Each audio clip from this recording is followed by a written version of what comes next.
Welcome to this Zentangle Quickie. My name is Heather Hartwick Gladden. I'm a Certified Zentangle Teacher, and today we're going to look at the Tangle DL Sunray from CZT Donna Hornsby. So as I was looking around for inspiration, what shall we look at today? This one kind of jumped out, a lot of it because of the name. Here in Michigan, it has been rather gloomy, and today we've had some snow, which we haven't had in, gosh, it seems like a while. I think they said that this year we haven't had as much snowfall as normal, which, you know what, that's all right. It's pretty. Don't like to drive in it, but, But it's been gloomy the last few days. Gloomy, rainy. So I'm like, oh, yes, we need some sun rays. We do, indeed. So this is a grid pattern. I wanted to put a little border there. And I'm just going to do a 4 square for us. This is a really easy tangle. And neat as a fill-in. You could probably use it as a border if you just did, a row of boxes or something like that. Also can use this as a fragment, and I'll show you because I was playing around with it. And but we'll just do it kind of a normal way. And first step after you get your grid set is pick a corner, any corner. I'm going to do the upper left, and we're just going to put a big curve line. I have to think, and I'm going to do this in each box. Big curve line in that corner. And then we're going to fill it in. I highly recommend, not that one, recommend having, a graphic one is perfect for filling in, or a thicker nib pen. I like the graphic one probably best for this purpose. I need to mark the one. Actually, I need to only work with one pen at a time, because then I can kind of keep track of, is this one running out, or is it clogged? Where's my little thingy? Because it could be. I don't know how they get clogged, but they can, depending on what I'm thinking. What did I use this one on last? Because if you use this like over something, or it just could be flat out saying, "All right, I'm done." I think that's the one. Because let's watch this. Oh, nice and juicy. See that?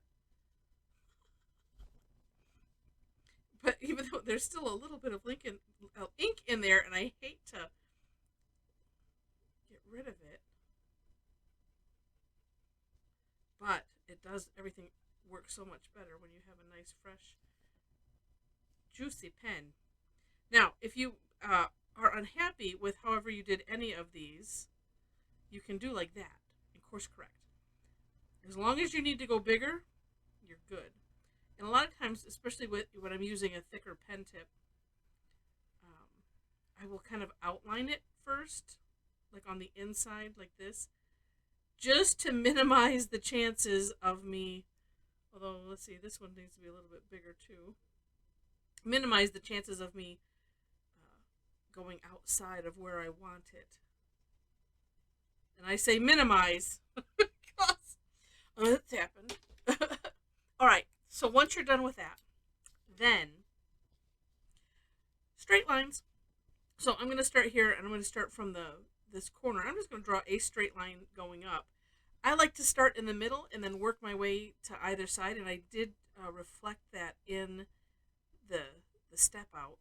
And then just, putting lines, going up that side like rays, right? Hence the name.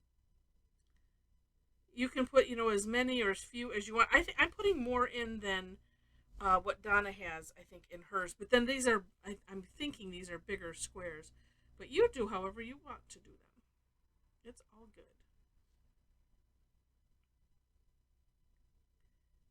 And that's it. Same thing in each box. Now, in the description section, I will have a link to my version of the step out as well as Donna's. But, I found this on Tangle Patterns, and she just provides a link to Donna's blog. So I'm going to put that in there also, because on the Tangle Patterns link from Linda Farmer, she incorporated some variation ideas that I thought were kind of clever. So I want to make sure that that you have that. So I'll put both links in, just because sometimes I find it hard to find the link to get to the blog, and so I'll just put them both in there for your convenience. So that's it. And of course, you can have it going whatever direction you wish for it to go. And I mentioned this could be a fragment all on its own. And then, because so I put them all in the same direction, but what if you change it up? And so that's one way it could look. So as this is 4 squares. And I have all of the curved lines going, into making an orb essentially. But I had that thought, and I'm like, well, let's see what it looks like. And look at how neat the rays look. It creates its own meta pattern depending on how you do them. So that's kind of cool. Now for shading on this, let's try. In my step out, it looks kind of cool. I mean, you could do your whole set. I might leave that as it is for now. But one thing, and I'm just, let me point it this way. We can just put some graphite along the grid lines. Sometimes that's my go-to. Like, well, I don't know what to do. So let's just see what that looks like.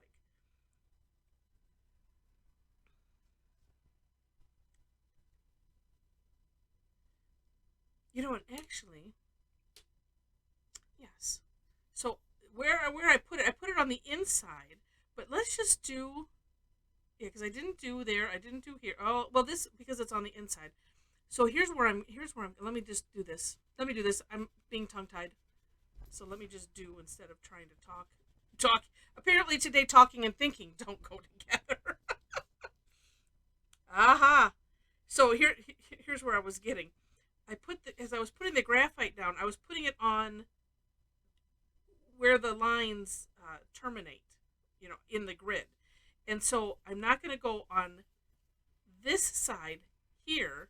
I'm going to do the same thing. So just where those lines, where the rays terminate, we'll say it that way.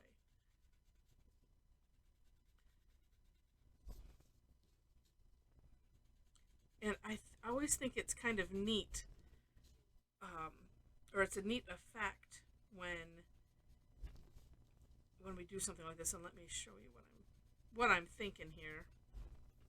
Okay, so see how I don't have the graphite coming out over here or here, and it just creates a neat kind of 3D-ish effect on that. And then it gives some shape. It gives some life to this, but you don't have to if you don't want to. It's okay.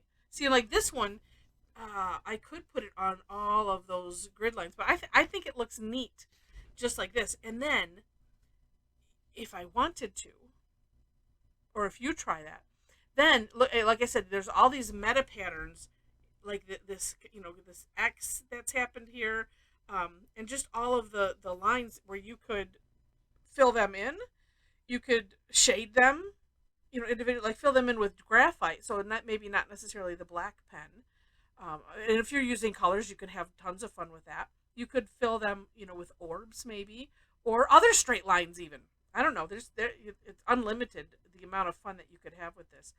And I think that's kind of fun when you do something like this, because then you're like, wait, this is this? Huh, neat. So, all right. I could come up with all kinds of fun to have with tangles, right? All right. I hope you enjoyed this. If you did, I would love it if you clicked the like button. Also, feel free to leave comments and share it. And if you liked it enough to see more, I'd love to have you be a subscriber to the channel.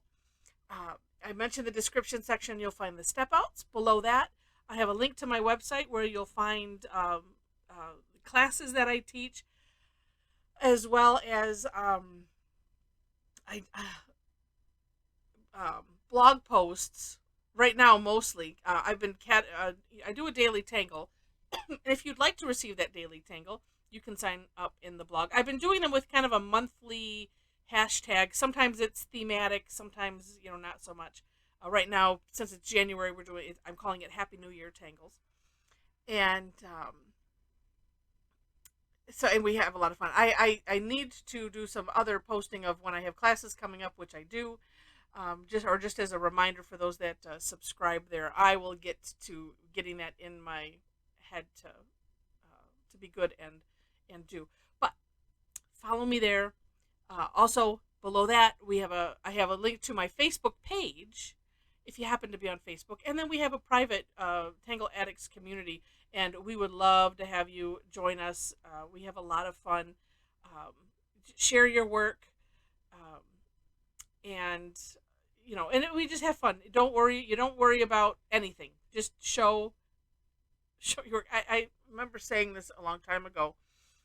So I don't care if it looks like you drew. If you think you drew it with your toes, we don't care. Put it up. Everybody comes from a different situation, different skill levels, different everything. We don't care if we want to celebrate your successes with you with Zentangle. It's not about taking it to the fair, as my friend Diane says, because that's not what Zentangle is about. It's about your journey, and we would like to celebrate that with you. So links are all in the description section, and with that, thanks so much for watching, and I wish you happy tangling.